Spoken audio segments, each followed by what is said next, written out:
नमस्कार। रेडियो रिमझिम से प्रस्तुत है स्थानीय हालचाल। पहले मुख्य हालचाल। बिहार में पहली बार रेडियो रिमझिम को मिला राष्ट्रीय पुरस्कार। सबिया, बिशुनपुर और बैकुंठपुर, भोरे तथा कटिया में मिला कोरोना का मरीज, कंटेनमेंट जोन घोषित। गोपालगंज में 2 मोटरसाइकिल की टक्कर में 3 लोग गंभीर रूप से घायल, सदर अस्पताल में चल रहा है इलाज। मोतिहारी के शराब तस्कर को पुलिस ने किया गिरफ्तार, भेजा गया जेल।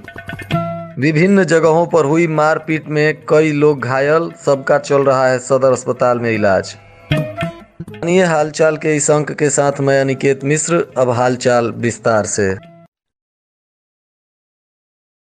गोपालगंज जिले में सर्वप्रथम शुरू हुए सामुदायिक रेडियो स्टेशन को भारत सरकार के सूचना एवं प्रसारण मंत्रालय द्वारा पहली बार पुरस्कृत किया जा रहा है। इसके लिए राष्ट्रीय सामुदायिक रेडियो पुरस्कार 2020 के तहत रेडियो रिमझिम को सबसे नवीन सामुदायिक सहभागिता पुरस्कार की श्रेणी में प्रथम पुरस्कार देने की घोषणा की गई है। यह बिहार के लिए गर्व की बात है। बिहार का पहला रेडियो स्टेशन है जिसे यह सम्मान मिल रहा है। इस अवसर पर रेडियो रिमझिम के प्रबंध निदेशक कृपा शंकर श्रीवास्तव ने बताया कि यह गोपालगंज जिले के लिए गर्व की बात है, जिसमें रेडियो रिमझिम परिवार के सभी सदस्यों ने काफी लगन एवं निष्ठा के साथ लोगों को रेडियो के माध्यम से मनोरंजन करते हुए उत्कृष्ट संदेश देने का भी प्रयास किया है। यह पुरस्कार रेडियो रिमझिम परिवार को ही नहीं बल्कि पूरे जिले के उन श्रोताओं के लिए भी है जो लगातार रेडियो रिमझिम को सुनते हैं और अपना प्यार तथा आशीर्वाद देते रहते हैं। गोपालगंज के जिला पदाधिकारी डॉक्टर नवल किशोर चौधरी के निर्देशानुसार और भारत सरकार के कोविड प्रोटोकॉल को फॉलो करते हुए गोपालगंज में मिले 5 कोरोना मरीजों के घर के आसपास कंटेनमेंट जोन घोषित कर दिया गया है, जिसके तहत भोरे प्रखंड के भोरे बाजार स्थित एक मरीज मिलने से उस क्षेत्र को कंटेनमेंट जोन घोषित कर दिया गया है। वहीं हथुआ प्रखंड के सबिया के पास भी एक मरीज मिलने से वहां कंटेनमेंट जोन घोषित कर दिया गया है तथा गोपालगंज सदर प्रखंड के बिशुनपुर में भी एक मरीज मिलने से बिशुनपुर को कंटेनमेंट जोन घोषित कर दिया गया है। वहीं कटिया और बैकुंठपुर के हकाम में भी एक मरीज मिले हैं, जहां कंटेनमेंट जोन बनाया गया है। यहां सभी मरीज के घर के आसपास बाहरी लोगों का आवागमन प्रतिबंधित रहेगा, दुकानें बंद रहेंगी और पड़ोसियों को भी कोविड की जांच करानी होगी तथा उस एरिया को सैनिटाइज किया जाएगा। विष्णु शुगर मिल के पास 2 मोटरसाइकिल की आपस में जबरदस्त टक्कर हो गई, जिसमें 3 लोग गंभीर रूप से घायल हो गए। तीनों को स्थानीय लोगों ने सदर अस्पताल पहुंचाया, जहां तीनों का इलाज किया गया। प्राप्त सूचना अनुसार वृंदावन गांव निवासी विश्राम पंडित अपनी मोटरसाइकिल से जा रहे थे, तभी विष्णु शुगर मिल के पास तेजी से आ रहे एक मोटरसाइकिल पर सवार 2 नाबालिगों ने उनकी गाड़ी में जबरदस्त टक्कर मार दी, जिसके बाद विश्राम पंडित मोटरसाइकिल सहित गिर गए। उनका सर फट गया, जिसके बाद स्थानीय लोगों ने सदर अस्पताल में लाया, जहां उनका इलाज चल रहा है। वहीं इस घटना में दोनों नाबालिग भी घायल हुए हैं, उनका भी सदर अस्पताल में इलाज चल रहा है। वहीं गोपालगंज से मीरगंज की तरफ जा रहे लकड़ी दरगाह के एक व्यक्ति को मोटरसाइकिल द्वारा ठोकर मार दिए जाने से उनका पैर गंभीर रूप से घायल हो गया, उनका भी सदर अस्पताल में इलाज चल रहा है। प्राप्त सूचना अनुसार सफी आलम अपने मोटरसाइकिल से जा रहे थे, तभी एक अज्ञात मोटरसाइकिल द्वारा उनके पैर में जबरदस्त ठोकर मार दिया गया, जिससे उनका पैर बुरी तरह से जख्मी हो गया और वह वहीं पर चक्कर खाकर गिर गए। फिर स्थानीय लोगों ने उनको सदर अस्पताल पहुंचाया, जहां उनका इलाज चल रहा है। गोपालगंज नगर परिषद में कार्यरत अरविंद कुमार, जो चंद्रगोकुल रोड के निवासी हैं, वो भी अपने ड्यूटी से घर जा रहे थे, तभी एक मोटरसाइकिल द्वारा ठोकर मार दिए जाने से घायल हो गए, जिसके बाद स्थानीय लोगों ने सदर अस्पताल पहुंचाया, जहां उनका इलाज चल रहा है। उत्पाद विभाग की पुलिस ने वाहन जांच के दौरान उत्तर प्रदेश से मोतिहारी शराब लेकर जा रहे एक कारोबारी को गिरफ्तार कर लिया, जिसके पास से 40 बोतल विदेशी शराब पकड़ी गई। गिरफ्तार कारोबारी मोतिहारी जिले के रामपुर खजूरिया का निवासी बताया जा रहा है, जिसको उत्पाद विभाग ने कुचायकोट ब्रिज के पास गिरफ्तार किया। गिरफ्तार अपराधी का पैशन प्रो मोटरसाइकिल और शराब जब्त करते हुए पुलिस ने पूछताछ करने के बाद न्यायिक हिरासत में जेल भेज दिया है।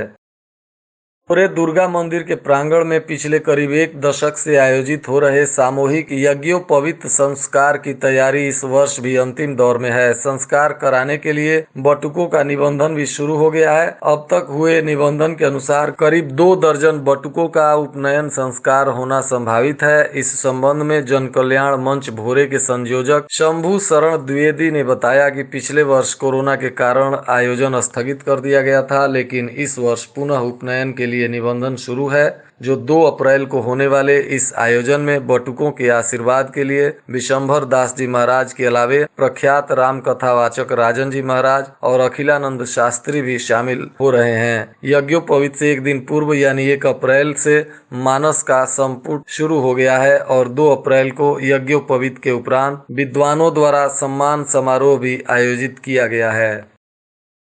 भोरे थाना क्षेत्र के घाना छापर गांव में एक युवती के होली खेलने से नाराज पड़ोसियों ने युवती और उसकी विधवा मां की जमकर पिटाई कर दी, जिससे दोनों गंभीर रूप से घायल हो गए। घायल युवती को इलाज के लिए भोरे रेफरल अस्पताल लाया गया, जहां उसका इलाज चल रहा है। पुलिस इस मामले में 6 लोगों के खिलाफ प्राथमिकी दर्ज कर जाँच पड़ताल कर रही है।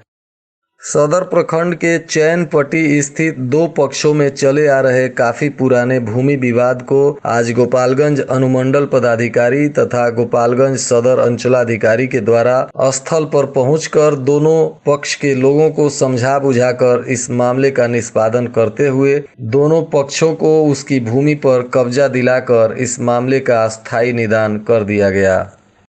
कटिया प्रखंड के बनरहा गांव में एक किसान का 10 कट्ठा खेत में लगा गेहूं बिजली के तार गिर जाने से आग लगकर जल गया है, जिसके बाद आक्रोशित लोगों ने भोरे कटिया मुख्य पथ को जाम कर बिजली विभाग के खिलाफ जमकर नारेबाजी की। इस मामले में पीड़ित गोरख माझी ने बताया कि 10 कट्ठे में गेहूं की फसल पक कर तैयार थी और इसी बीच गुरुवार को दोपहर तेज पछुआ हवा बहने के कारण 11,000 बिजली की तार गिर गई, जिससे चिंगारी निकली और उनकी सारी फसल जलकर राख हो गई है। और आज के मौसम का तापमान गोपालगंज में न्यूनतम 18 डिग्री सेल्सियस और अधिकतम 38 डिग्री सेल्सियस रहने की संभावना है। अंत में मुख्य हालचाल एक बार फिर। बिहार में पहली बार रेडियो रिमझिम को मिला राष्ट्रीय पुरस्कार। सबिया, बिशुनपुर और बैकुंठपुर, भोरे तथा कटिया में मिला कोरोना का मरीज, कंटेनमेंट जोन घोषित। गोपालगंज में 2 मोटरसाइकिल की टक्कर में 3 लोग गंभीर रूप से घायल, सदर अस्पताल में चल रहा है इलाज। मोतिहारी के शराब तस्कर को पुलिस ने किया गिरफ्तार, भेजा गया जेल। विभिन्न जगहों पर हुई मारपीट में कई लोग घायल, सबका चल रहा है सदर अस्पताल में इलाज। इसके साथ ही रेडियो रिमझिम से प्रसारित स्थानीय हालचाल का यह अंक समाप्त हुआ। नमस्कार।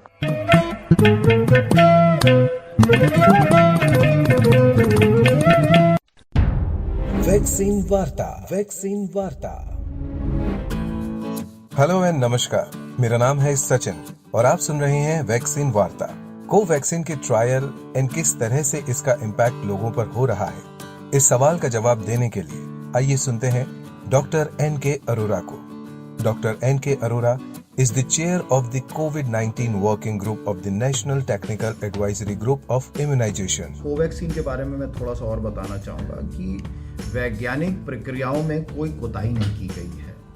हमारे नियमों में पहले से ही प्रावधान था और ये खाली भारत में नहीं, पूरी दुनिया में इस तरह के प्रावधान है कि जब एक अनप्रेसिडेंटेड सिचुएशन जैसे कि कोविड-19 पेंडेमिक के दौरान थी, हम लोग बहुत सारे जिंदगियां खो रहे थे, तो ऐसी स्थिति में ये है कि अगर मेरे को मालूम है कि वैक्सीन बिल्कुल सुरक्षित है, उसके साथ उसमें सुरक्षा पैदा करने वाली एंटीबॉडीज़ उचित मात्रा में प्रोड्यूस हो रही हैं, तो हम इंतज़ार नहीं करने की ज़रूरत है कि वो अफेक्टिव कितना है, कितने प्रतिशत का बचाव होगा, क्योंकि ये अंदाज़ा लगाया जा सकता है कि अगर एंटीबॉडीज़ उचित मात्रा में हैं तो प्रोटेक्शन भी देगा। और उसी के तहत कोवैक्सीन को ट्रायल मोड में कार्यक्रम में इंट्रोड्यूस किया गया है और हमने देखा है कि जो पिछले 3 हफ्ते का अनुभव है उसमें कोवैक्सीन के साथ कोई भी विशेष तरह की परेशानी नहीं हुई है और लोगों को कोई साइड इफ़ेक्ट्स नहीं हुए हैं।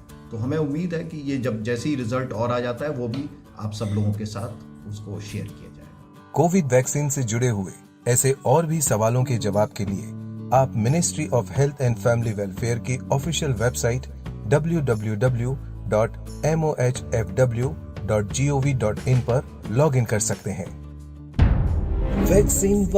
वैक्सीन वार्ता